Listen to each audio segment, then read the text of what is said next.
سلام بالله، بان كتاب تنصحني نبدأ به في تاريخ تونس. الميساج هذا في الجمعة أقل شيء يجيني 5 مرات، وديما نلقى روحي لازم نعمل مقدمة قبل ما نجاوب. أعتفتكم بالحديث، مرة نقرأ عند أستاذ مصري، والقراية وقتها تتطلب علي نطلع على التاريخ المصري. سألني مرة قال لي: حسام، أنت مطلع على تاريخ بلادك؟ كيفاش باش نفسر لك موقفي؟ سؤاله بالحق حير لي دودة متاع بحث. اما زاد فكرني معضلة كبيرة برشا. عليه انا واغلب ابناء جيلي كي قرينا التاريخ في المعاهد وحسب المناهج التعليمية متاعنا عمرنا ما حسينا بالانتماء ولا حسينا بأهمية التاريخ. وزيد هي اصلا كمادة في العالم الثالث ما عندهاش قيمة. هذيك هي ولا القيمة ما فماش. وبديت خوك في رحلة البحث على الكتب في التاريخ التونسي. بالحق حاجة متعبة برشا. عرفت برشا عناوين، برشا بحوث، برشا مقالات، برشا اسماء، برشا مؤرخين.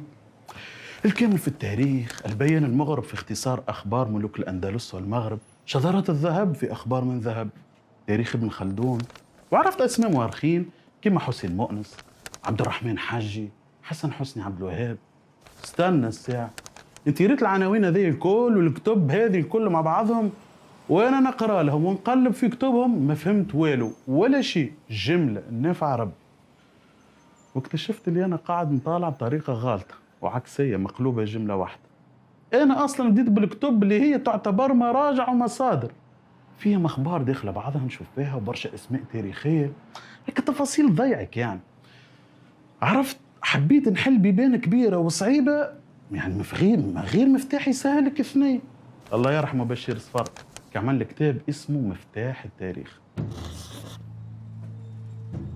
بعد بحكم الممارسة والقراية والسؤال والبحث عرفت منين نبدأ نقرأ على التاريخ التونسي ونحصل معرفة باهية محترمة. الله ينور عليك. خد السؤال الكبير بقى، هو أصلا أنت علاش لازم تقرأ على تاريخ تونس؟ خاطر التاريخ من أعظم العوامل بعد الدين اللي تحدد لك هويتك. كأنك ما فهمتنيش. أنا نحبك تحس المثال باش تفهم المعنى. تخيل معايا عام من غير شهر رمضان، تخيل معايا العاصمة من غير المدينة العربية، القروان من غير جامع عقبة بن نافع، تخيل واحد يسوق من غير ريتروفيزور، تخيل إنسان ما عندوش ذاكر. فهمت ايش نقصد؟ هذا عليه يلزمك تتعرف على الأقل يعني على الحد الأدنى من التاريخ التونسي. ومشروع البرنامج هذا هو اللي ننصحك به، خاطره مبني على الأغلب على كتاب خلاصة تاريخ تونس لشكون؟ للمؤرخ التونسي العصامي حسن حسني عبد الوهاب. باش نبداو من العصر القرطاجني حوالي 900 قبل الميلاد حتى لفترة حمودة باشا 1814 للميلاد. بالطبيعة باش نستعين شوي بمراجع ومصادر أخرى وكالعادة شوي تعليقات. المشروع هذا راه من أكبر المشاريع في صناعة المحتوى في تونس، خاطر على تاريخ تونس، تاريخنا، تاريخك، هويتك. قبل ما نحكيو على البربر اللي هم السكان الأصليين لتونس لازم نسأله سؤال: هل فما علاقة بين البربر والعرب؟ يقول قايل ايش مدخل البربر في العرب؟ هاي خوي شد عندك خويا، بالله نحب كي تستشهد لنا استشهد بعباد محايدين. حاضر. في موسوعة يونيفرساليس الفرنسية اللي اتنشرت عام 1968 يقولوا اللي حروا الموسوعة انه اكثر طريق الى الحقيقة اعادة البربرية الى اصول سامية. ايش معناها سامية؟ كلمة سامية ولا الساميين معناها العرب اللي سكنوا الجزيرة العربية وخرجوا منها. والتسمية هذه بصراحة نقدوها ورفضوها برشا علماء كما عالم العراق الدكتور أحمد سوسة. يقول المؤرخ الفرنسي بيير روسي في كتاب لا سيتي ديزيس هيستوار فغي دي زغاب في صفحة 18 من كتابه: تسمية السامية حاجة بلا معنى وحسبي الله فيكم، لا ذكرت في المعجم اليوناني ولا في المعجم اللاتيني. ونعيب على اللي كتبوا الموسوعة الإسلامية كيفاه يذكروا العرب بالساميين وقت اللي التسمية هذه ما عندها حتى أساس علمي ولا تستند لواقع تاريخي. ولا وجهة نظر لغوية. جابها عالم نمساوي اسمه شلوتزر عام 1781. ويقول زاد بيير روسي في نفس الكتاب انه التسمية الصحيحة للساميين هي العرب. ويقول زاد محمد شفيق عميد المعهد الملكي للثقافة الأمازيغية في كتابه تاريخ الأمازيغيين، أكدوا المؤرخين العرب انه البربر من اصل يمني من العرب العاربة. ويوضح محمد شفيق في نفس الموضع التشابه الكبير بين البربر والعرب في برشا حاجات. شكون العرب العاربة؟ سؤال اللي عجبني. باختصار فما 3 أنواع للعرب اللي هما العرب البائدة والعرب العاربة والعرب المستعربة. يقول علماء التاريخ إنه العرب البائدة هما اللي أبادهم ربي كما عاد وثمود، والعرب المستعربة هي اللي جات منهم مثلا قبيلة قريش، والعرب العاربة هي قبائل من اليمن كما منهم الأوس والخزرج اللي هاجروا من اليمن وسكنوا المدينة المنورة، ومنهم زادة من العرب العاربة الكنعانيين اللي تمركزوا في الشام بعد هجرتهم من اليمن. في كتاب تاريخ الطبري المعروف يقول ابن جرير الطبري صفحة 442 إنه البربر هاجروا من جنوب الجزيرة العربية على طريق الشام على موجات، ولا كما نقولوا توا يعني على دفعات وراء بعضها. يذكر المؤرخ التونسي عثمان الكعاك في كتاب البربر صفحة 51 يتفق أغلب العلماء على إنه البربر من أصل عربي من ذرية سام بن نوح عليه السلام. كانوا عايشين في الجزيرة العربية وقت اللي كان المناخ متاعها شبيه بأوروبا تو، ولما تغيرت الظروف المناخية للسخانة والجفاف والقحط هاجروا منها واستقروا في شمال إفريقيا، هذا تقريبا قبل 3000 سنة قبل الميلاد.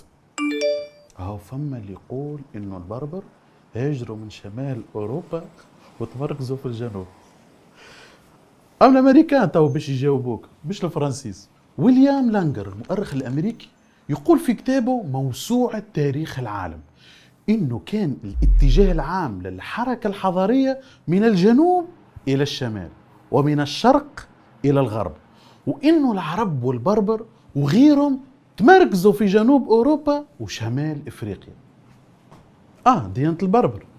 غوستاف لوبون مؤرخ الفرنسي الشهير يقول في كتابه حضارة العرب صفحة 307 إنه البربر قبل الفتح الإسلامي كانوا يعبدوا آلهة قرطاج كما كفرزيل وماسيمان وتانيت، ويعبدوا زاد الإله بعل عامون اللي كان وقتها منتشر في العالم العربي.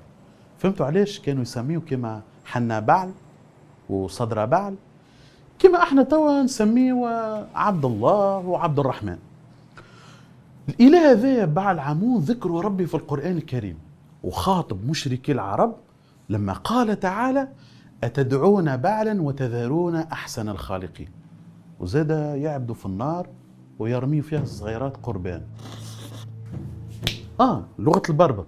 يقول المؤرخ الدكتور رشيد الناظوري في كتاب المغرب الكبير إنه البربر ولات لهجتهم متأثرة باللغة البونية اللي اخترعوها الفينيقيين. على فكرة الفينيقيين هم رام الكنعانيين يعني عرب، ما تصدمش. والبونية لغة قريبة برشا من العربية كما يقول المؤرخ الفرنسي هنري باسي. بل أبعد من هك، تلقى في موسوعة يونيفرساليس الفرنسية مجلد الثالث صفحة 172 أن جميع اللهجات البربرية مطبوعة بطابع اللغة العربية. أوصاف البربر أوصافهم ذكرها مليح ابن خلدون في تاريخه، وقال إنهم نسخة من أوصاف العرب في اللبسة والماكلة، حسن الضيافة، وفي استعمال الجمال والخيول وخدمة الفلاحة وتربية الدواجن. وقال لفظا أنهم قوم مرهوب جانبهم شديد بأسهم كثير جمعهم. يا أخي عليه ركزت برشا على إنه البربر والعرب حاجة واحدة. السؤال هذا مزيان ياسر. ايش اسقاطك يا حسام؟ شوف القهوة طابت صحيح. السؤال هذا راه باش نجاوبك عليه كان حين ربي كيف الحلقة الجاية. السلام عليكم.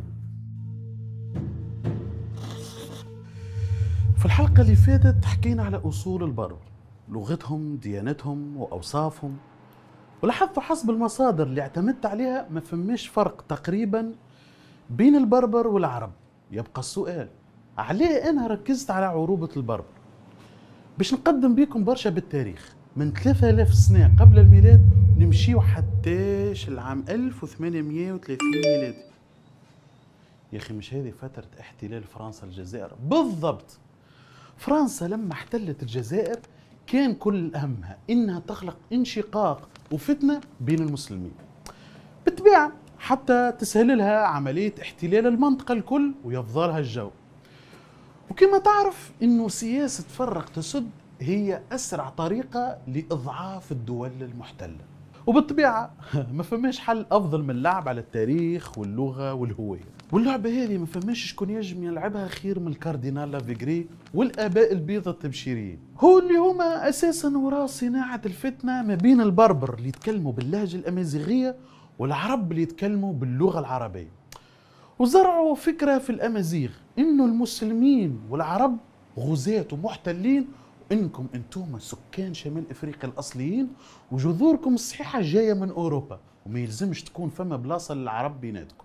يقول الكاردينال لافيغري في مؤتمر التبشير المسيحي في الجزائر عام 1867: وظيفتنا إن ندمج البربر في حضارتنا المسيحية اللي هي كانت حضارة آبائهم، ولازم نعملوا حد بينهم وبين القرآن، وعلى فرنسا إنها تعطيهم الإنجيل.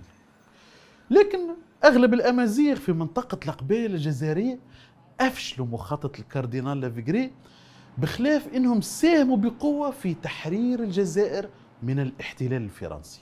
فما وثيقة هامة برشا بعنوان شهادة فرنسا على نفسها قبل أن تبدأ سياسة فرق تسد إبان الاحتلال.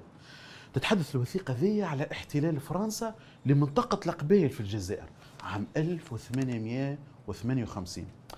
قام المترجم العسكري وقتها اسمه ألفونس ماير بجمع معلومات من شيوخ المنطقة على أصل السكان، وأعطاه المعلومات للمجلة الإفريقية، ونشرتها المجلة عام 1859 في صفحة 357 من المجلة تحت عنوان أصل سكان بلاد القبائل حسب العرف المحلي. يثبت ألفونس ماير على لسان شيوخ القبائل اللي هما أصلهم عرب. بعد سنوات من احتلال فرنسا لتونس عام 1881، تذكر مجلة ريفيو تونيزيان بتاريخ 1894 إنه فما ملحق عسكري اسمه برتلان عمل دراسة على الجنوب التونسي عنوانها دراسة جغرافية واقتصادية لولاية الأعراض. الدراسة في المجلة بنفس التاريخ قال فيها: لقينا دويلة بربرية صغيرة بين جابس وطرابلس شبه مستقل، ومن مصلحتنا نحافظوا عليها ونخليوها مستقلة على المملكة التونسية، لكن الله غالب بحكم سياستنا الغالطة خليناها للباي، وهيك تو تولي تابعة للعرب، ولو نخليوها تابعة لتونس خسارة كبيرة لينا، وهكاك ما خدمناش مبدأ فرق تسد. نفس القصة لكن مع ليبيا. يقول عثمان الكعاك في كتاب البربر صفحة 57 إنه تلاين حبوا يلعبوا ورقة الفتنة ما بين العرب والبربر في ليبيا، لكن فشلوا خاطر لقاوهم أمة واحدة ودين واحد ولغة واحدة. المغرب عام 1930 ضغطوا الفرنسيس على ملك المغرب يصدر مرسوم ملكي اسمه الظهير البربري، يعترف فيه للبربر إنه ما يطبقش عليهم أحكام الإسلام في الأحوال الشخصية، ويطبق عليهم العرف البربري كهو. قامت القيام ووقفوا زعماء القبائل البربر ضد فرنسا وأعلنوا رفضهم لمرسوم الظهير البربري، وفشلت فيها فرنسا. على فكرة علماء الزيتونة وقفوا مع بربر المغرب في قضيتهم، كما الشيخ الحنفي أحمد بيرم عليه رحمة الله قابل الرئيس الفرنسي في السفارة الفرنسية في تونس وقال له: نحن التوانسة نتألموا من هذا المرسوم اللي خرج طائفة من المسلمين عن قوانينهم الدينية. اللي اضطرني باش نوضح في الحلقتين هذم تاريخ البربر وأصولهم العربية هو الفتنة والتفرقة اللي يصنعوا فيها الأحفاد الجدد للكاردينال لافيغري اللي عندهم كره وحقد على الإسلام ومتخبين وراء قضية عرقية. وبصراحة أنا شخصيا شوف، أنا لا نفضل عربي على بربري ولا أمازيغي على عربي ولا شيء، وفي هذا الكل نمن بقول ربي سبحانه وتعالى اللي قال إن أكرمكم عند الله أتقاكم. وقال رسول الله صلى الله عليه وسلم: يا أيها الناس إن ربكم واحد وإن أباكم واحد، ألا لا فضل لعربي على عجمي ولا لعجمي على عربي ولا لأحمر على أسود ولا لأسود على أحمر إلا بالتقوى، إن أكرمكم عند الله أتقاكم. ألا هل بلغت؟ قالوا: بلى يا رسول الله. قال: فيبلغ الشاهد الغائب. كان من لهم الحلقتين اللي تحدثنا فيهم على البربر، وين عملتهم كتمهيد أو كمدخل باش نحكيه على التاريخ التونسي منذ دخول الفينيقيين إلى تونس حتى كش العهد حمودة باشا. نرجع في الحلقة الجاية إن شاء الله باش نبداو تاريخ تونس منذ دخول الفينيقيين إلى تونس. من 1000 سنة تقريبا قبل الميلاد جاءوا الفينيقيين لشمال إفريقيا من فينيقية، وبلاد فينيقية هذه كانت على سواحل الشام، يعني بالضبط على سواحل لبنان توا، ما بين جبل لبنان والبحر. وكانت أشهر مدن المملكة الفينيقية وقتها صيدا وصور وبيروت. خليني نوضح حاجة، هو راهو في الحقيقة اسمهم كنعانيين، لكن الإغريق هم أول من سماهم بالفينيقيين. وكلمة فينيقيين معناها أصحاب اللون الأرجواني ولا الشعب الأرجواني، خاطر العرب الكنعانيين هم أول من اخترع صبغة اللبسة باللون الأرجواني، الفيولي يعني من صدف الموريكس. لما جاءوا هنا الإفريقية يعني لتونس أسسوا مراكز تجارية، منها أوتيكا وفي بنزرت وسوسة. وكما قلنا في الحلقات الفارطة إنه الفينيقيين ملة من العرب ولغتهم كانت لغة عربية قديمة. مثال اسم أوتيكا معناه عتيقة، ولاحظوا تشابه أوتيكا بعتيقة في النطق. بعد سنين تقريبا 814 قبل الميلاد جاءت أميرة فينيقية اسمها عليسة، هاجرت هي واللي معاها من مدينة صور واستقروا في ساحل إفريقية، وشروا من عند البربر قطعة أرض كبيرة وسموها قرطو حدشت، معناها القرية الحديثة. مرة أخرى لاحظتوا تشابه بين الكلمتين، قرطو حدشت قرية حديثة. أما بعد كي جاءوا الرومان وعلى طريقة النطق باللاتينية سموها كرتاج. علاش يقولوا إنه عليسة أسطورة؟ عرفتكم باش تسألوه السؤال. أولا خلينا نتفقوا على حاجة، إنه معنى كلمة أسطورة راه مش بالضرورة معناها حاجة غير واقعية ولا حاجة خيالية. يعني تنجم تلقى في معاجم اللغة إنه كلمة أسطورة يعني ما سطره الأولون، يعني اللي كتبوه وسطروه ناس بكري. ومن الناحية العلمية عليسة وقصة جلد الثور هي محل خلاف كبير ما بين المؤرخين، ويرجع سبب إنها ذكرت في مصادر يونانية ورومانية أكاهو، أما ما لقاولهاش حتى خبر في المصادر الفينيقية. خلينا توا في فترة الفينيقيين اللي تسماوا بعد بالقرطاجيين. بعد تأسيس قرطاج سنة 814 قبل الميلاد اللي ولات دولة قوية اقتصاديا وسياسيا، تشهروا بكونهم زعماء التجارة البحرية وصنعوا دولة غنية تمتد من سواحل ليبيا اليوم وتتعدى على تونس للسواحل الجزائرية حتى طنجة وسلاب المغرب، وصلوا زاد حتى الصقلية وجزر كورسيكا وسردانيا وإسبانيا. بتجارتهم وصلوا حتى الأرض السودان. كان كل اهتمامهم مركز على التجارة البحرية والصناعة والفلاحة وتقوية الدولة اقتصاديا. سؤال يا أخي، الحضارة الفينيقية أثرت على البربر؟ عجبني السؤال. القرطاجيين سؤال آخر اللي هم الفينيقيين. الفينيقيين كي جاوا ولاو قرطاجيين، صحيح أثروا برشا في البربر، مثلا علموهم زراعة التين والكروم والرمان، وكيفاش يهتموا بشجرة الزيتون اللي كانت عند البربر شجرة وحشية يقولوا لها باللهجة البربرية أزمور، ومعناها الزيتونة المتوحشة، وعلموهم كيفاه يخرجوا منها الزيت. وفما مراجع تقول إنه أصلا ما كانت شجرة الزيتون منتشرة في شمال إفريقيا وإسبانيا، وإنه الفينيقيين هم اللي جابوها معاهم وعلموا البربر كيفاش يستفادوا من زيتها وزيتونها. ومش بربر كهو اللي استفادوا منهم، حتى الرومان لما جاءوا الرومان بعد الفينيقيين استفادوا برشا من الكتاب اللي خلاه العالم الزراعي ماغون الفينيقي، وترجموه الرومان للغة اللاتينية واستفادوا منه برشا. علموا البربر زاد صناعة المعادن والنسيج والمجوهرات والخلخال والتيجان والخمسة والمشابك، والزينة هذه قاعدة اليوم يتزينوا بها نساء المغرب العربي. دي حتى متزغريت علموه للبربر.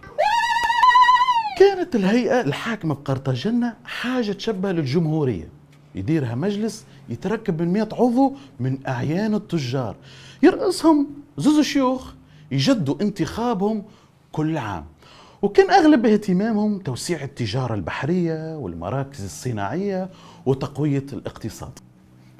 الفينيقيين هما أول من اخترعوا الحروف الأبجدية وتسميت اللغة البونية، وكي جاوا بها لتونس تأثروا بها البربر وكتبوا بها لهجتهم. القرطاجيين كانوا وثنيين ويعبدوا برشا آلهة، على سبيل المثال بعل آمون كبير الآلهة اللي كان منتشر وقتها في العالم العربي في هاك الزمان، وتانيت وعشتروت، هذم الآلهة الكبار، وملقرط وأشمون وغيرهم. وكل إله في اعتقادهم عنده خاصية معينة، وكانوا يتقربوا لهم بالضحايا البشرية في أوقات معينة من العام. الحمد لله على نعمة الإسلام. ما لاحظتوش حاجة؟ فما سؤال مهم نسيتوه، عليه ذكرنا إنه القرطاجيين كانوا قويين من الناحية السياسية والاقتصادية وما ذكرناهمش من الناحية العسكرية. بالطبيعة السؤال هذا نجاوبكم عليه في الحلقة الجاية. صراعات وحروب كبيرة صارت بين روما وقرطاج، سموها المؤرخين بالحروب البونية. الحرب هذه قعدت أكثر من 100 سنة، من 246 قبل الميلاد حتى 146 قبل الميلاد. الفتيلة اللي شعلت النار بيناتهم هو نفوذ القرطاجيين في البحر المتوسط، يتزامن مع ظهور روما في جنوب إيطاليا.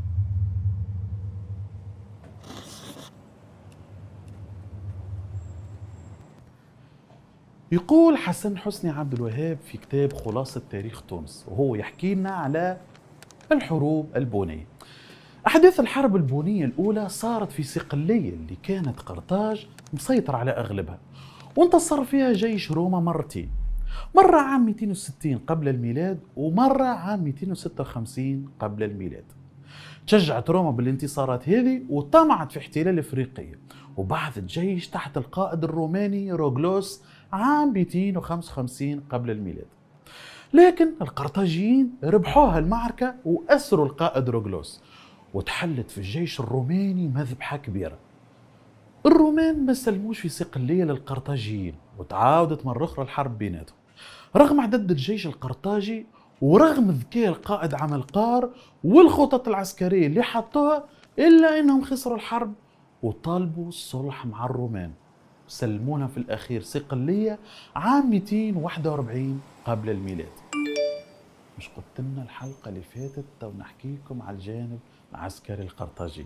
صبرك علي بس. الخطأ الكارثي والقاتل اللي عملته قرطاج إنها ما كونتش جيش منها وفيها، جابت جيش مستأجر من جنسيات متعددة منها البربر، واللي يربط السلطة القرطاجية بالجيش هو المقابل، فلوس كهرباء. إذاك عليه ما صدق الربي وفات الحرب البونية منه إلا وقامت ثورة في الجيش هدت حكومة قرطاج ويطالبوهم فيها بالزيادة في الأجور. أو طلعت المطالبة بزيادة الأجور نعانوا فيها من العام الأول. اي والبربر باش يقعدوا يتفرجوا الشنقة مع الجماعة خلاع، عدد بهم البربر اللي كانت حقوقهم مهضومة من قرطاج دخلوا زادة في ثورة الجيش وفكوا من قرطاج وتيكا وبنزرت وتونس. عملقار القائد العسكري القرطاجي ذكي برشا، نجم يلم المشكلة ويلخص الليلة الكل ويبعث الثوار على أحواز قرطاج ويحصرهم في بلاصة اسمها مضيق الفاس، هي تتسمى تو بالضبط خنقة الحجاج في قرنباليا. أكثر من 40,000 خلاهم للجوع والعطش، واللي بقى فيهم حي السيف خدام. بعد ما انتصر عملقار على الثوار ومنع قرطاج من كارثة، قدم مشروع إصلاحي عسكري للحكومة وقال لهم حاجتين لازمهم يتصلحوا تو وما عنا فيهم حتى وقت. الجيش يلزم يكون منا وفينا، والبربر ما عادش تظلمه. العائلات المهيمنة على قرطاج بيساعدهمش اقتراح عملقار. شنو مش يولينا الرجل الصالح في الدولة؟ يا سيدي عملقار انت ايش تعمل هنا؟ هاو جبنا لك خدمة باية وعيناك الفتح اسبانيا. وكان من عادة القرطاجيين قبل ما يسافر واحد من اعيان الجيش يعملوا له جو حفالي، اما حفلة مش بتعجبكم صراحة. جاء عمك عملقار ورماه في النار بعد القربان البشرية، وعيط لولده حنبال وخذاه منه عهد إنه يكون عدو للرومان للممات. وفي إسبانيا كون عمالقار جيش كبير يحضر فيه الحرب روما، لكن مات قبل ما تتقام الحرب، وخلفه اللي باش يتمم العهد ولده حنبال القائد الجديد للجيش. عام 219 قبل الميلاد أعلن حنبال الحرب على الرومان بعد استيلائه على ساغونتوم اللي كانت تابعة للرومان، ومن غير ما يشاور حكومة قرطاج ركبت دماغه يجتاز جبال البيريني ويدخل على بلاد الغال اللي هي فرنسا تو، ويشد أصعب ثنية اللي هي جبال الآلب، ويحرض القبائل اللي يعرضوه الكل على الانضمام لحرب روما. في الثنية مات عدد كبير من الجيش والفيولة من البرد ونقص من الماكلة وصعوبة التنفس وكل شيء. حنبال تصادم مع الرومان في برشا بلايص، أهمها معركة كاناي في جنوب الشرقي لإيطاليا، وقتل فيها قرابة 70 ألف روماني، هذا عام 216 قبل الميلاد.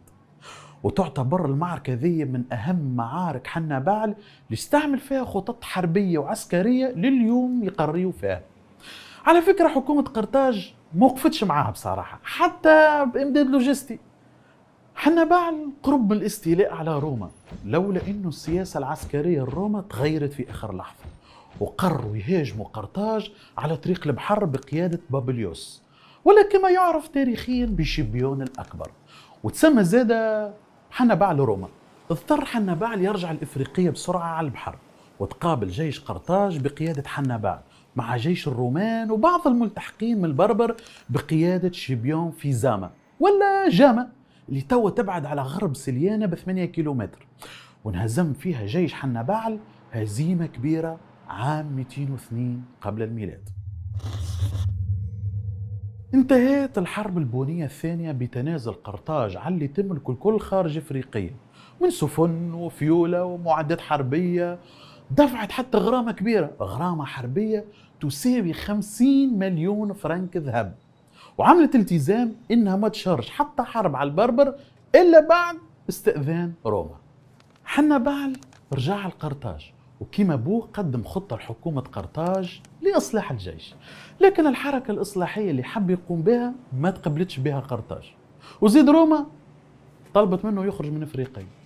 اضطر حنبال يخلي قرطاج ويهاجر الأنطاكيا في بلاد الشام، وانتحر فيها عام 183 قبل الميلاد، قهرة من الخسارة واللي عملوا فيه زاد القرطاجيين. بعد واقعة جاما استغلوا البربر ضعف قرطاج وجاوا تحت إمرة القائد البربري ماسينيسا أمير نوميديا، وخرجوا المخبي في كبة، وكل مرة يهاجموا قرطاج. حكومة قرطاج كانت تشكي بالبربر عند الرومان، وكيفاش روما باش تسمعها وقت اللي هي كانت تحرف البربر وقائدهم ماسينيسا على القرطاجيين وتعاون فيهم باش يدقدقوها. قال لك اخر الطب كي روما بعثت واحد من كبار السياسيين نتاعها باش يراقب احوال قرطاج من الداخل ويكتب فيها تقرير. يا معلم تحب تبصيني يا ودي، اسمه قاتون راهو مش برنار ليفي. قاتون لما رجع لروما وعمل مجلس بالقيادات حكى لهم على الثورة اللي في قرطاج واستعداداتهم العسكرية. بعد ما كمل التقرير متاعه وقف وقال لهم كلمة قاعدة تاريخ لليوم: لا بد من تخريب قرطاج. وذاك اللي صار. عام 149 قبل الميلاد أعلنت روما الحرب على قرطاج، وعرفوا القرطاجيين إنها نهايتهم، طالبوا من روما الصلح وإنهم قابلين بالشروط الكل. بعد ما سلموا سلاحهم وسفنهم وأساطيلهم الكل لروما، زادت مشيت روما معاهم أكثر القدام وقررت تخريب قرطاج. صحيح القرطاجيين بقيادة صدر بعل قرروا يقاوموا ويحصنوا مدينتهم وعملوا قدر المستطاع عليهم، حتى يقالوا أنه نساء قصوا شعوراتهم وعملوا منه حبال للمراكب. وزيد قاعدة روما محاصرتهم قريب العام، عانوا فيه من الجوع والأمراض، لين جاء تاريخ 146 قبل الميلاد. دخل الجيش الروماني ودمر حصون قرطاج وهدوا كل المعابد وقتلوا كل من فيها، رجال ونساء صغار وكبار، وعملوا من عذابهم صنع، فناهم. تقول ما كانتش فما حضارة اسمها قرطاج. سقطت قرطاج بعد حضارة لأكثر من 600 عام، وطبيعي تسقط أي دولة ولا حضارة تصنع جيش مرتزق ما عندوش صلة بها كان المقابل المادي. وزيد لما وصلوا للسلطة سياسيين وتجار فاسدين صحيح اهتموا بالسياسة الاقتصادية برك، ولكن رفضوا أي قرار إصلاحي لبقية مؤسسات الدولة. ويقول حسن حسني عبد الوهاب في نفس الكتاب: زاد ظلمهم للبربر وما اعطوهمش قيمتهم، وببساطة صنعوا من البربر أعداء. بعد هزيمة الفينيقيين وانهيار دولتهم ولات قرطاجنة مقاطعة رومانية، وسماوا منطقة نفوذهم أفريقيا وقاعدتها أوتيكا. بعد سنين بناوا الرومان قرطاجنة ولات قاعدتهم جديدة. قسموا الرومان المستعمرة جديدة قسمين كبار: قسم أفريقيا في شمال تونس تحت سلطة الرومان، وقسم نوميديا اللي كانت تحت حكم البربر وحماية روما في وسط وجنوب تونس، مرورا بالجزائر وماخذة شوي من المغرب. واللي بقاوا من الفينيقيين قعدوا تحت سلطة الرومان. على فكرة مش كل البربر قبلوا بالاحتلال الروماني. مثلا يوغرتا يعتبر من أهم الثوار في التاريخ على الاحتلال الروماني، واللي سعى بكل طاقته انه يوحد نوميديا. يا سيدي هذه القصة من الاول. المؤرخ الروماني سالوستيوس اللي جاء في فترة 86 قبل الميلاد كتب كتاب اسمه الحرب اليوغرتية، والكتاب هذا يعتبر المصدر الأول والأهم لثورة يوغرتا على الاحتلال الروماني. يحكي لنا سالوستيوس انه نوميديا كانت منقسمة لقسمين: قسم شرقي اسمه الماسيل، والقسم الغربي اسمه الماساسيل. وكلمة الماسيل معناها أسياد البحر، والماساسيل معناها أبناء أسياد البحر. وكان ماكيبسا عم يوغرتا مقسم نوميديا ما بين ولاده الزوز عزرا بعل وحفصة بعل. نهار من النهارات في عام 134 قبل الميلاد روما استحقت فرسان يحاربوا معاها في حصارها على نومانتينا، بلاصة في اسبانيا. ماكيبسا بعث بفرسان لمساعدة روما على راسهم يوغرتا. يوغرتا أبدع في الحرب من الناحية القتالية ونصايحه العسكرية اللي خلات سيرته على كل لسان من الرومان. يا سيدي قربوه ولا يقعد مع كبار مجلس الشيوخ. ولما انتهت الحرب تبعث روما برسالة لماكيبسا عم يوغرتا وتقول له هذا الفارس محل ثقتنا ولازم تعطيه مكانة كبيرة في نوميديا. ماكيبسا تقلق من الرسالة وبدا يحس انه يوغرتا ولا اختر عليه وعلى ولاده الزوز اللي يحكموا في نوميديا الشرقية والغربية. كما تعرفوا نوميديا مقسمة، وهذا خلى يوغرتا يفكر بجدية انه يوحدها، وبقى يخدم على مشروع توحيد نوميديا من غير ما يحس بيه حد. بعد سنوات قرر يوغرتا يهاجم سيرتا عاصمة نوميديا الشرقية، اعلانوا بداية الحرب من اجل توحيد نوميديا. لكن روما كانت اسرع من يوغرتا وافشلت الخطة. بعد سنين مات عمو ماكيبسا، ولقاه يوغرتا روحه مرتاح باش يحقق الهدف اللي عايش من اجله. مبطاش برشا وهاجم غرب نوميديا وقتل اميرها اللي هو ولد عمه حفصة بعل عام 112 قبل الميلاد، واستولى على الحكم. روما طفت عليه الضوء، اما مش هكاكا، خاطر بعث برساله يطمن فيها الرومان انه ما عنده معاهم حتى مشكله. صحيح روما خلته يحكم، اما قعدت عيناها عليه. يقول المؤرخ سالوستيوس انه بعد عام بركه يباغت يوغرتا الرومان ويهاجم نوميديا الشرقيه ويقتل ولد عمه عزرا بعل حاكم سيرتا. يوغرتا من اللي حط ساقيه على سيرتا عاصمة نوميديا الشرقية طول أعلن الحرب على روما، وطلب من كل البربر يتحالفوا معاه لطرد الرومان. روما عرفت انه السيد هذا ما يفهم كان بالقوة، وأعلنت هي زادة الحرب على يوغرتا، ودامت الحرب بيناتهم أكثر من 10 سنين. بغض النظر انه يوغرتا كان عسكري، لكن زاده كان سياسي بامتياز. وسط الحرب القائمة كان يشرف القناصل والسياسيين الرومان بالذهب ويطلب منهم انه يكتبوا تقارير مكذوبة لروما ويبعث معاهم معلومات غلطة لمكنته باش يقضي بسهولة على مواقع كانت تحت سلطة روما. بعد ما شاف كيفاه سياسيين ونخب وقناصل رومان يبيعوا في بلادهم بالذهب، قال كلمة لليوم يذكرها التاريخ: يوما ما تباع روما لمن يشتريها. وذاك عليه تشهر يوغرتا بأنه القائد البربري الذي عرض روما للبيع. أكثر من 10 سنين الرومان عاجزين يتخلصوا من كابوس اسمه يوغرتا، وذاك اللي خلى الرومان تلتجئ لأسلوب الغدر. بالطبيعة مش غدرة بيد روماني، أما بيد بومرته. أي نعم، نسيبه. بوخوس الأول صهر يوغورتا وحاكم موريتانيا تفاهم مع القنصل الروماني جايوس على انه يسلموا يوغورتا ويعطيه اراضي كبيره من نوميديا يضمها لمملكته.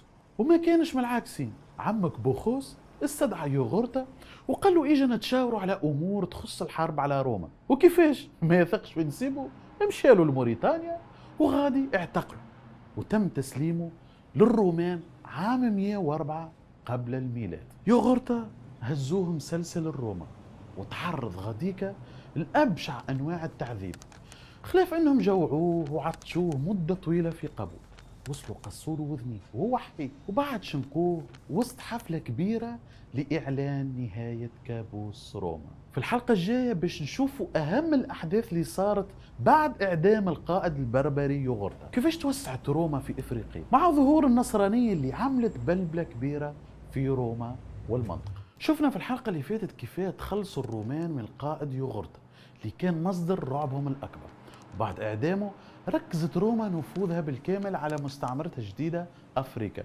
وخلت نوميديا بيد رؤساء بربر خاضعين لحمايته. يقول الأستاذ محمد المنجي بالحسين في كتابه مدينة تونس إنه في خضم الأحداث اللي تتسارع وروما اللي قاعدة تتوسع، البربر اللي في أفريقيا ولا إفريقية، معناها البربر اللي في تونس عايشين العذاب الأكبر من الرومان، ماتوا منهم برشا في الحرب، واللي بقاو حيين جزء هزوه الرومان يخدم في السفن البحرية يحركوا في المجادف، وجزء آخر هزوهم للهوارية يجيبوا عليهم في الحجر، وفما زاد جزء آخر اللي هزوهم لبلاصة اسمها شمتو في ولاية جندوبة يقصوا الرخام. حسنوا استعبدوهم برشا وعاملوهم أبشع معاملة. حسن حسني عبد الوهاب الله يرحمه في كتاب خلاصة تاريخ تونس يقول إنه أفريقيا المستعمرة الجديدة للرومان عانت برشا مشاكل متأثرة بالانقلابات السياسية اللي صارت في روما، وعرك على النفوذ والمناصب، لين سقطت الجمهورية وانتصبت دولة القياصرة عام 31 قبل الميلاد، وقعدت الاضطرابات السياسية متواصلة حتى لين استولى القيصر أغسطس على الحكم عام 27 قبل الميلاد واستقرت روما سياسيا. يقول الأستاذ محمد بنجي بالحسين في كتاب مدينة تونس إنه القيصر أغسطس اهتم برشا بإصلاح أفريقيا، وبحث لها معمرين وآلاف من قدماء العسكر من الرومان اللي كانوا متقاعدين، واستولوا على أفضل الأراضي الفلاحية، وقسموا بيناتهم الضيعات والهناشر اللي كانت على ملك أمراء فينيقيين وبربر، وطبقوا على أفريقيا سياسة الاستعمار الاستيطاني، وعاودوا بناو اللي تهدم من قرطاجنة، بناو المسارح والقصور والحمامات وأقواس النصر والساحات العامة والأحياء السكنية والتجارية والصناعية، وجابوا الأحجار من الهواري على طريق البحر والرخام من الشمال الغربي، وبناو الكياسات وجسور متطورة دامت مئات السنين والبعض منها قعد لتو. تو المرة اللي فاتت عملت لي مشكلة مع برنار ليفي، تو تحب تعمل لي مشكلة مع المسؤولين؟ اجت فل نحي الميكرو ما عادش خادم.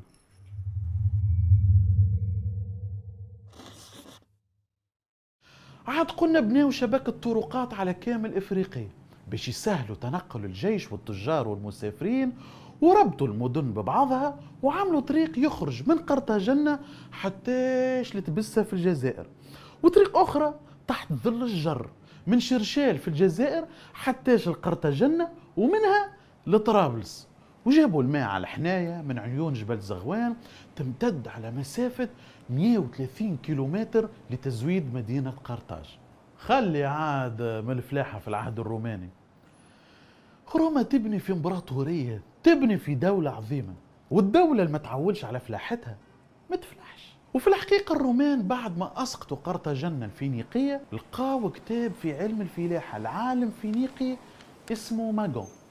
أي ماجون استفادوا برشا من الكتاب هذا وتعلموا منه كيفاه يتعاملوا مع شجرة الزيتون وأنواع أمراضها وكيفاه كان مرضى يعالجوها وغيره من فنون الزراعة. واستفادوا زادة من كتاب رحلات حنون الفينيقي واكتشافاته للمحيط الأطلسي. الفلاحة معروف أنها تحتاج برشا ماء، وعرفوا الرومان كيف يحافظوا على المال أوقات القحط والجدب. بناو صهاريج يخزنوا فيها مال مطر في كل منطقة، وحفروا الآبار واستغلوا أراضي فلاحية تمتد على آلاف الهكتارات.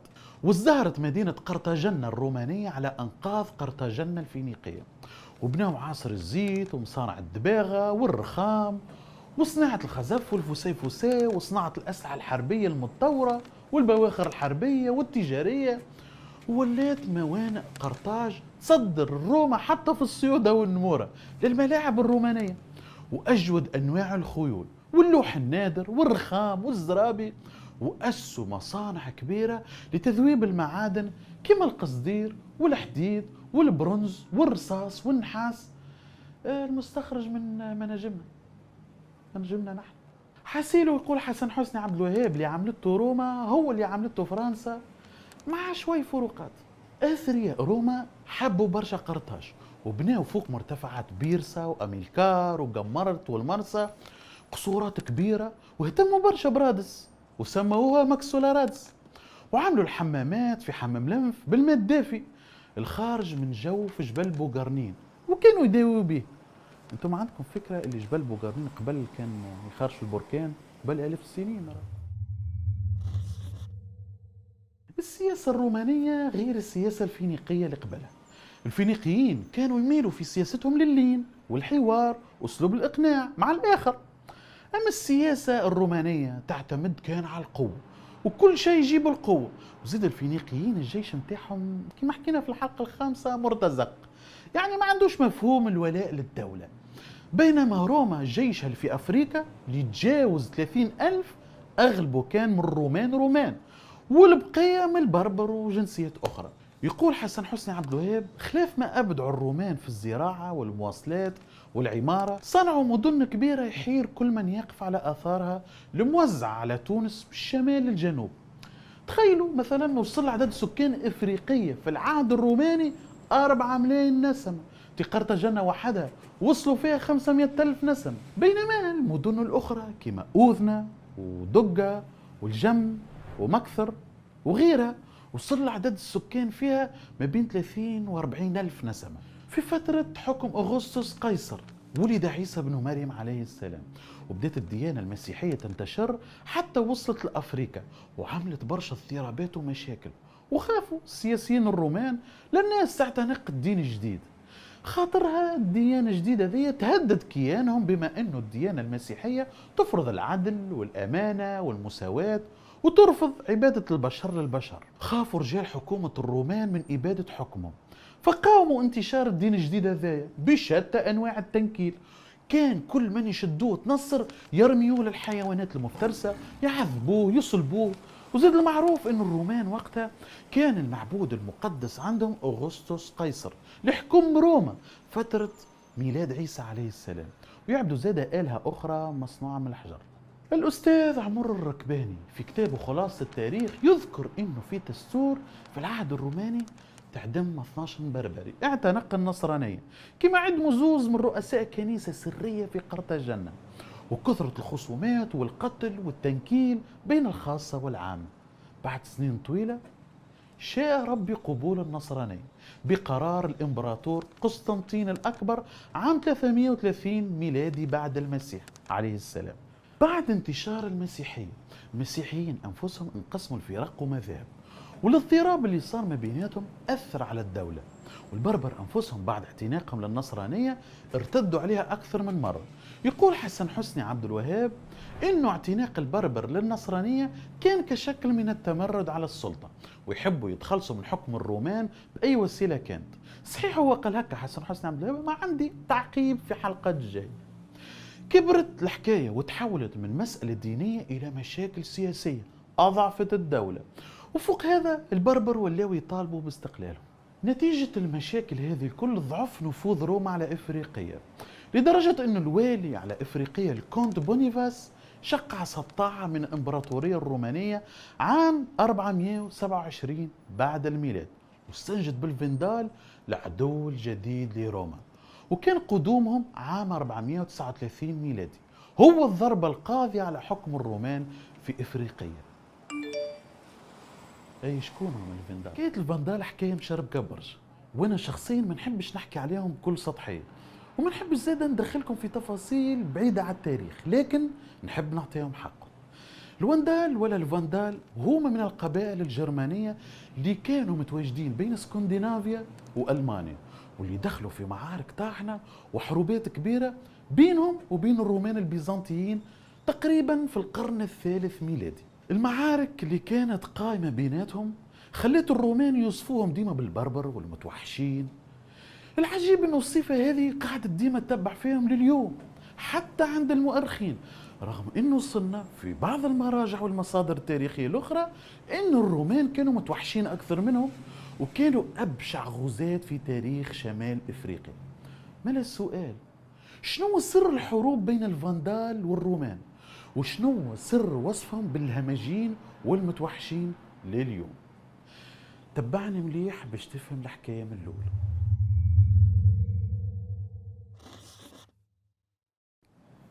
الرومان كانوا نصارى والفاندال زاد نصارى، لكن ما كانوش الزوز على نفس الاعتقاد.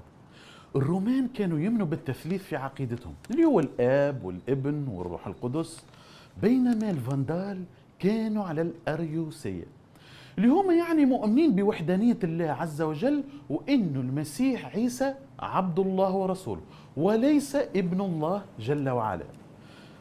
تعرفش كيفاه؟ إيجي نحكيك القصة من الأول بالكل.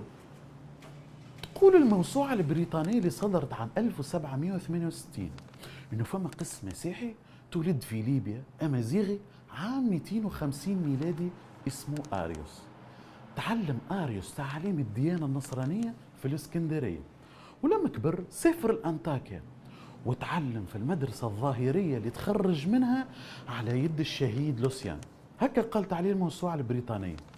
لوسيان، أحفظوا الاسم هذا مليح، هو معلم آريوس، هو اللي أسس المدرسة هذه بأنطاكيا، وكانت تدعو لرفض البدع والإضافات الغالطة على العقيدة المسيحية.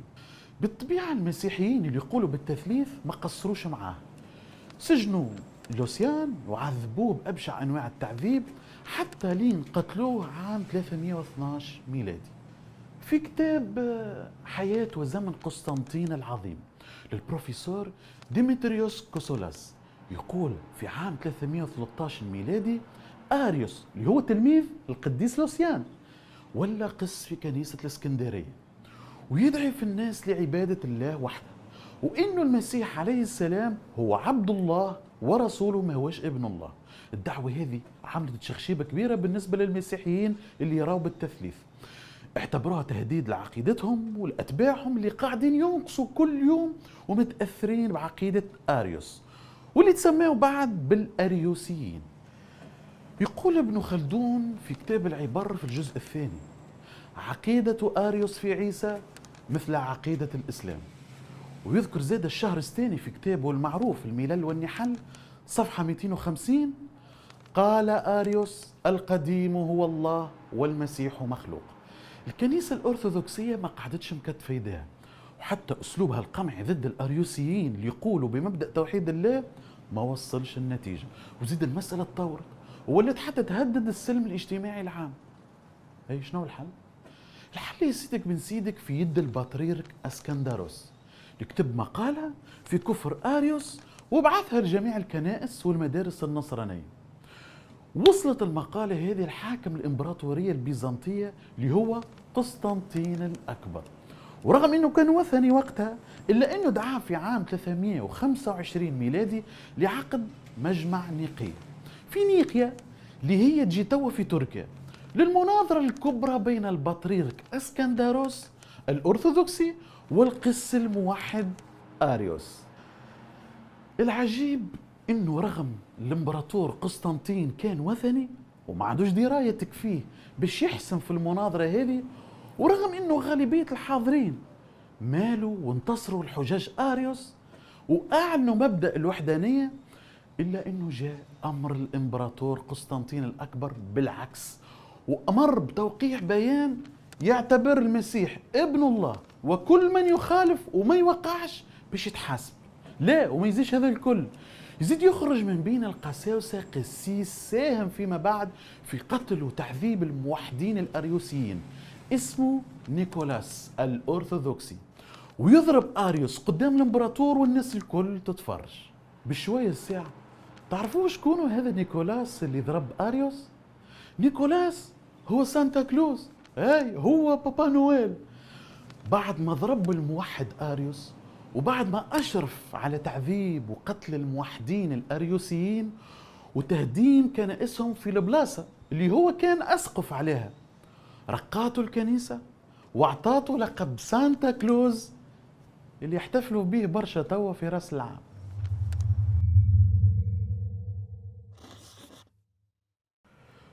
يقول ابن خلدون في كتاب العبر إنه مبدأ الوحدانية ما توقفش على الانتشار، بل انتشرت واعتنقها أغلب نصارى القسطنطينية وأنطاكيا ومصر والإسكندرية.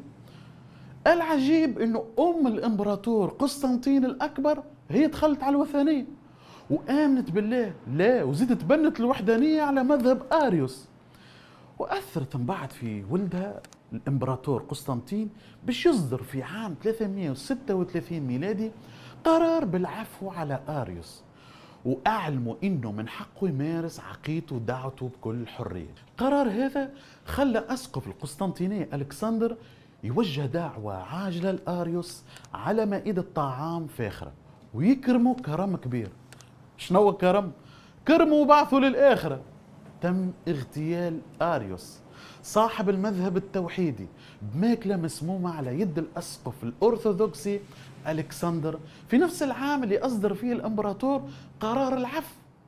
المفاجأة بعد اغتيال أريوس بعام آمن الإمبراطور قسطنطين الأكبر بالأريوسية ومات في نفس العام اللي آمن فيه، وتسلم بعده ابنه قسطنطيوس الإمبراطورية اللي هو زاد أصبح على المذهب التوحيدي الأريوسي وحارب كل من قال بالتثليث. وفي عام 359 حلت الأريوسية رسميا مكان الوثنية الرومانية. بعد وفاة الإمبراطور الموحد قسطنطيوس رجعت الإمبراطورية البيزنطية للوثنية مرة أخرى على يد الإمبراطور الجديد جوليان، وتسميت المدة ذيك بالسنوات العجاف على اللي شافوه الأريوسيين من ملاحقات وتعذيب وقتل وحرق وتشريد، وتسكرت وتهدمت بعض معابدهم التوحيدية، وتم اعتبار الأريوسية جريمة وكل أريوسي موحد مجرم. به ماذا بيا توا يكون منكم العقل والتركيز بزيد شوية على اللي باش نحكي. أريوس تلمذ على يديه قسيس اسمه يولفيلاس، احفظوه يولفيلاس. يولفيلاس هذا عام 341 ميلادي هاجر لأوروبا ينشر في الدعوة التوحيدية ولا كما قلنا الأريوسية. كأنكم بديتوا تفهموا في القصة الكل. يولفيلاس تأثرت به برشا قبائل، أهمها الفاندال. في فترة ملاحقة من الإمبراطورية الرومانية للأريوسيين، الفاندال اعتنقوا المسيحية على مذهب أريوس وتسميه هما زادة بالأريوسيين الموحدين. كأنكم زادة بديتوا تفهموا تشدوا هكا في الخيط اللي يوصلكم للإجابة على السؤال الأول: علاش التاريخ الغربي واللي تبنوه بعضنا من العرب بدون تقصي لليوم ينعتوا في الفندال بالهمجيين والمتوحشين؟ فما حاجة مهمة لازم نوضحها لهنا. هل أنا أدعي أن الأريوسيين مسلمين قبل الإسلام أم هما رغم دعوتهم التوحيدية بعاد على النصرانية الحقة؟ صحيح أنه الموضوع محل خلاف تاريخي بين يقول أنهم كانوا على النصرانية الحقة ومنهم اللي يقول أنهم ما بلغوش النصرانية الحقة.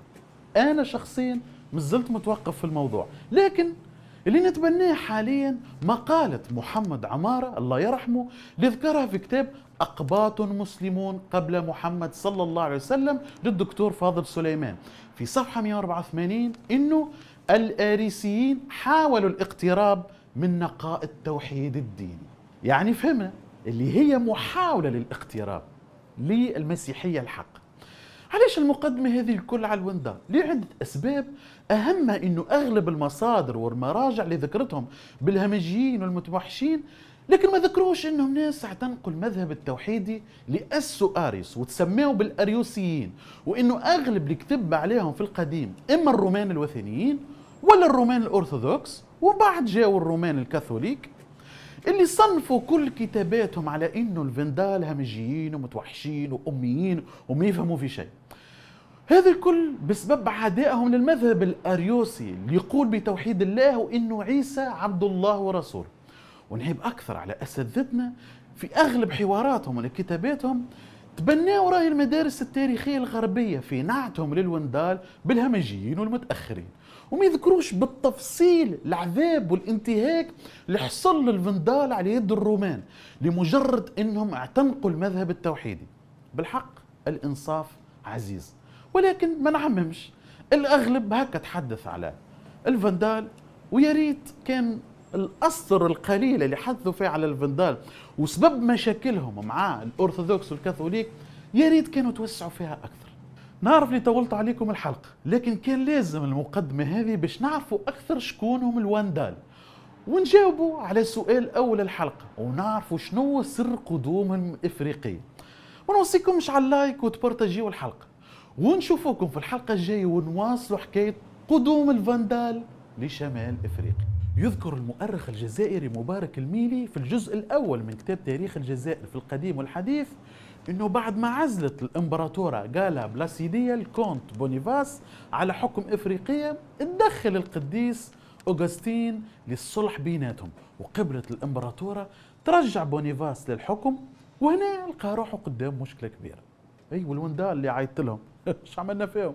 لما رجع بونيفاس للحكم اندم على اتفاقه مع الوندال وبعث لهم رساله قال لهم سامحوني ومن غير ما تتعبوا رواحكم ما تنجموا ترجعوا للاندلس. عليه بابا مسيبه هي. في نفس الكتاب تاريخ الجزائر في القديم والحديث يقول مبارك الميلي انه الوندال جاله رساله بونيفاس وقعدوا يزحفوا على شمال افريقيا تحت قياده جنسريق حتى لين وصلوا لوسط نوميديا. بونيفاس قرر يدخل في حرب مع الوندال باش ما يقدموش اكثر، لكن الحرب هذه كانت أكبر من اللي يتصور، والجيش الفندالي أقوى من اللي كان يتصور. وفي عام 430 ميلادي ينهزم بونيفاس قدام جنسريق قائد الوندال ويهرب البونة اللي هي توا عنابة ويتحصن بها. عام 431 ميلادي تبعث الإمبراطورة بلاسيدية البونيفاس أمر بالخروج مرة أخرى لقتال الوندال، لكنه ينهزم مرة أخرى ويدخل جيش الوندال البونة ويهرب بونيفاس الروما. عام 439 ميلادي يدخل جيش الوندالي بقيادة جنسريق قرطاجنة ويأسسوا بإفريقيا مملكة مستقلة دامت قريب ل100 سنة.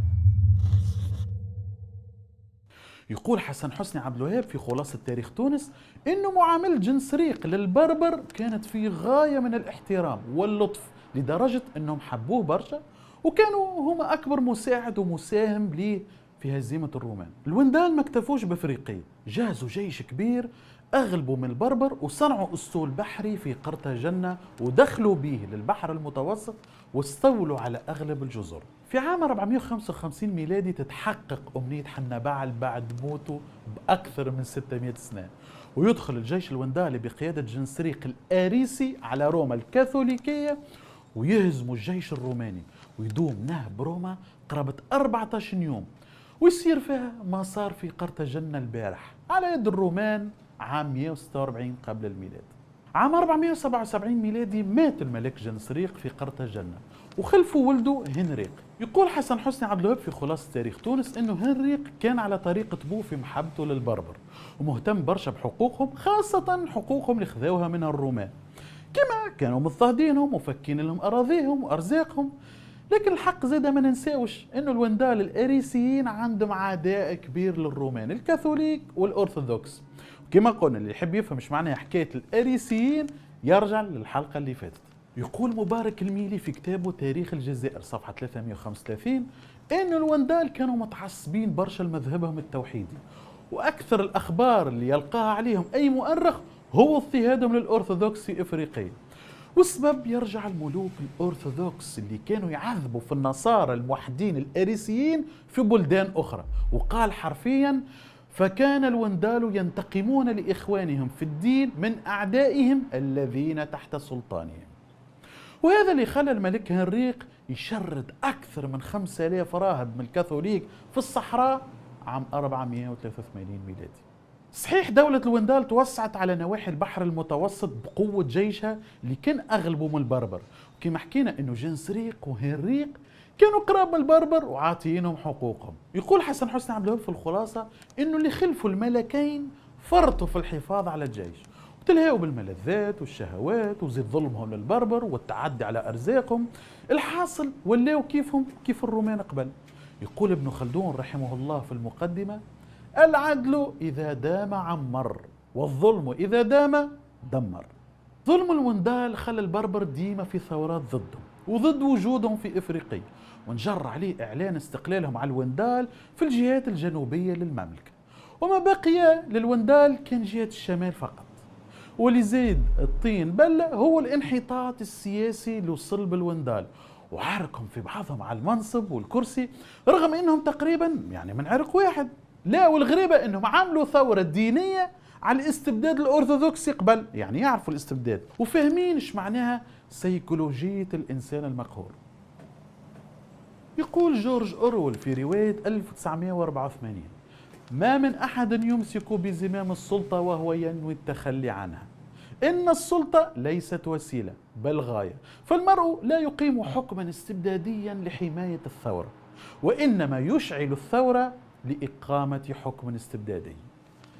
يقول حسن حسني عبد الوهاب في الخلاصة: تولى هيلدريق الحكم على إفريقيا عام 523 ميلادي، ما قعدش برشا وخلعوه الوندال من العرش وانتخبوا قريبه جيليمار.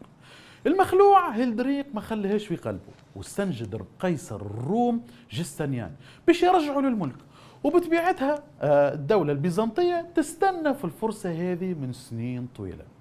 اغتنم جستنيان الفرصة وأعلن الحرب على دولة الوندال وملكها جيليمار، وانتهت الحرب بانهزام الوندال واستيلاء البيزنطيين على إفريقيا عام 534 ميلادي.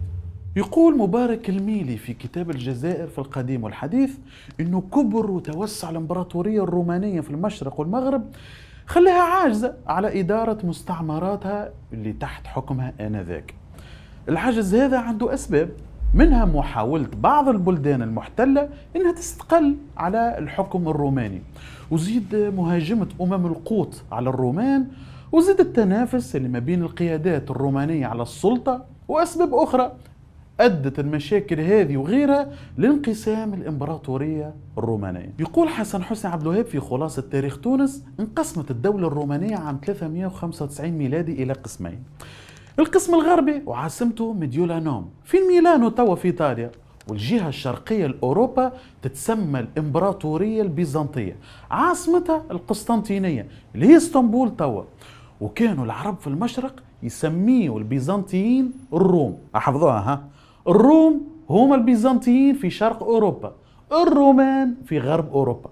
يقول المؤرخ الميلي في كتابه تاريخ الجزائر في القديم والجديد إنه جستنيان إمبراطور القسطنطينية كان باش يبطل غزو إفريقيا، لكن في آخر لحظة قرر يهاجم إفريقيا بعد ما أثروا عليه أساقفة الأرثوذكس وشجعوه وتنبؤوا له بالنصر وذكروه بانتهاكات الوندال الآريسيين ولا الأريوسيين للأرثوذكس في إفريقيا، وبعث الإفريقية قرابة 20,000 محارب هزتهم 500 سفينة حربية تحت إمارة قائد مشهور ذكر التاريخ اسمه بيليشار. مبدئيا الحرب اللي قررها جستنيان كانت في صالحه، بما أنه تزامن قراره بالحرب على إفريقيا صعود ثورة ضد الوندال في صقلية وطرابلس، وتواصل الإمبراطور مع قيادة الثورات هذه وقال لهم: نتعهد إني نخلصكم من الوندال لو تسهلوا لي الطريق إلى إفريقيا. وبالطبيعة وافقوا عدو عدوي صديقي. يقول المؤرخ الميلي في كتاب تاريخ الجزائر: في صيف عام 533 ميلادي ركب بيليشار الأسطول الحربي ومعاه زوجته والكاتب متاعه اللي هو المؤرخ بروكوب، وحضر له الإمبراطور البيزنطي ومعه واحد من الأسقف الأرثوذكس يدعيوا له ويباركوا رحلته لاحتلال إفريقيا.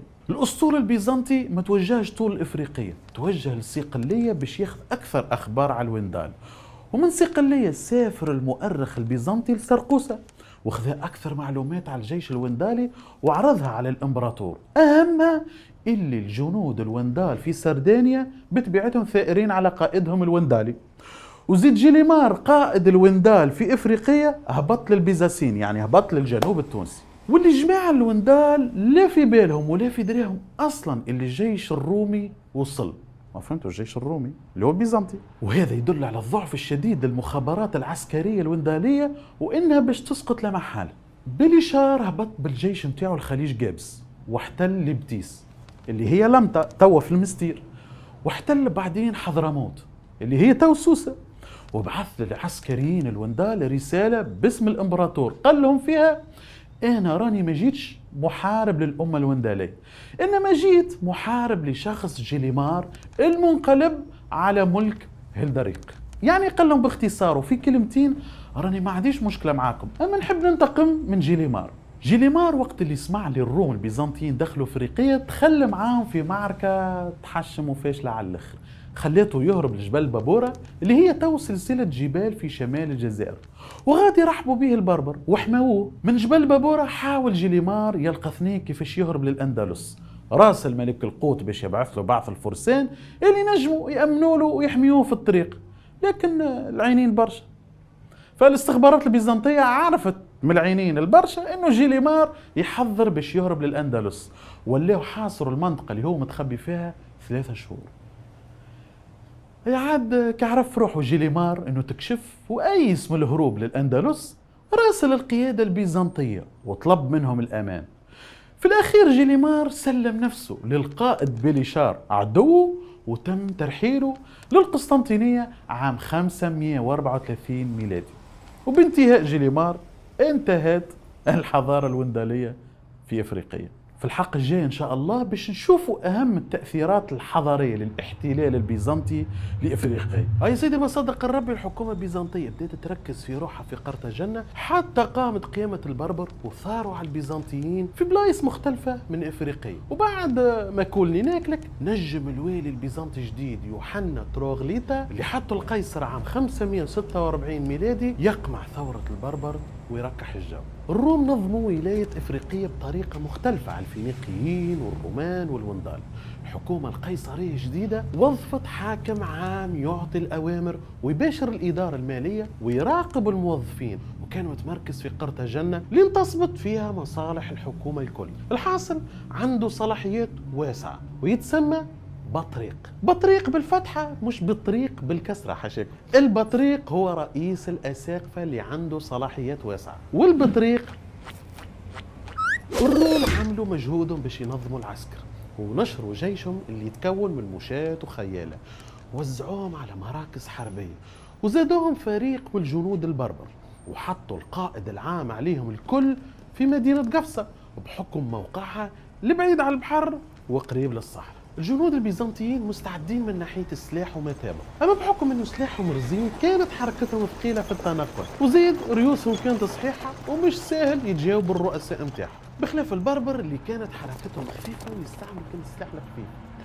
وذاك اللي خلى ثورة البربر على البيزنطيين تطول شوي. البيزنطيين ركزوا برشا على تحسين مراكزهم بالقلاع والمعاقل على طول الشريط الساحلي متاع تونس. كان حصنهم القوي اللي يحميهم الغارات متاع قبائل البربر. والتوا في تونس مازالت الآثار هذية تاع القلاع كما في تبرسق وباجة وحيدرة وغيرها. صحيح البيزنطيين كانوا متقدمين حضاريا واستفادوا منهم نوعا ما البربر، اما زاد ظلموا البربر كيما اللي قبلهم، ولا خلينا نقول بصراحة ظلموا البربر اكثر من اللي قبلهم، وكلاو لهم حقوقهم من الزرعة ولا حصيدة، واي واحد مخبي ثروة من البربر ولا حتى مونته كانوا يفكوها له. هذا اللي خلى برشا من البربر يثوروا على البيزنطيين، لكنها خندت في الاخير ودخلوا جماعة من البربر في حلف مع البيزنطيين، لكن الاغلب قعدوا عايشين في اضطهاد من البيزنطيين.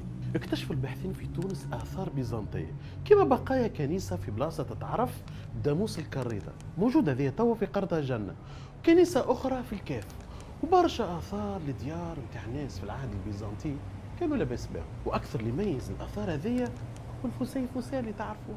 شفنا مع بعضنا كيفاش السياسة اللي انتهجوها الروم ولا البيزنطيين، وراو هما أنفسهم كيما قلنا الروم ولا البيزنطيين شيء واحد. عاد قلنا سياستهم في إفريقيا كانت مبنية على الفساد، حتى الولاة اللي كانت تبعث فيهم القسطنطينية باش يحكموا إفريقيا كانوا أغلبهم أقرب القيصر ولا قراب للوزراء نتاع القيصر، ويجيو لتونس باش يعبيوا الفلوس. من قبل خويا وتونس تعاني من اللي يعبي في الفلوس ويهرب. يرى حتى انت عاد تو تبدلت الدنيا برو، تو الفلوس هي اللي تهرب واللي يعبيوا يبقوا لهنا، وما تقوليش علاش مازالوا لهنا وباش يزيدوا يعبوا.